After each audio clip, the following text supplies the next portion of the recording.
ఆదివారం అంటే స్పెషల్స్ కదా. మరి మీ ఇంట్లో ఏం స్పెషల్? మా ఇంట్లో అయితే చేపల కూర. ఈరోజు ఫస్ట్ ఆయిల్ వేసుకుందాం.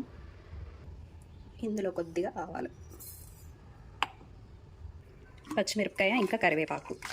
ఇవి ఫ్రై అయిపోయినాయి కదా. ఇప్పుడు ఉల్లిపాయ పేస్ట్ బాగా ఫ్రై చేసుకుందాం.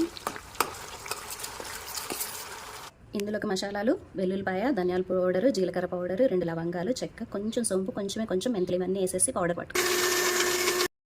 ఉప్పు, పసుపు, కారం. మళ్ళీ ఒకసారి ఫ్రై చేసుకుందాం.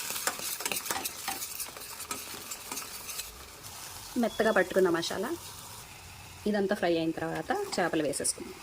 ఇవంతా కూడా ఒకసారి తిప్పేసుకుని ఒకటే 2 మినిట్స్ ఇలా ఉంచేసి ఆ తర్వాత చింతపండు పులుసు వేసుకుందాం. ఒక 2 మినిట్స్ మూత పెట్టుకుందాం. ఇప్పుడు చేపల్లో నుంచి వాటర్ అంతా బయటకు వచ్చింది కదా.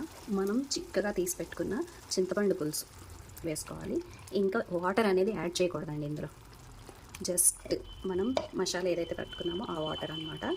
ఇంక ఇదంతా కూడా ఒకసారి రౌండప్ చేసేసి మూత పెట్టేసుకుందాం. ఓకే, ఇలా అయితే మనకి చాలా గుజ్జుగా వస్తుంది.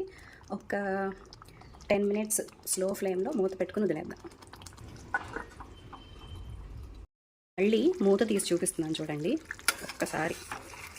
ఇదిగో చూసారా, పులుసు పల్సగా రాదన్నమాట. ఇలా అయితే చిక్కగా వస్తుంది. ఇంకొక 2 మినిట్స్ అయితే కూర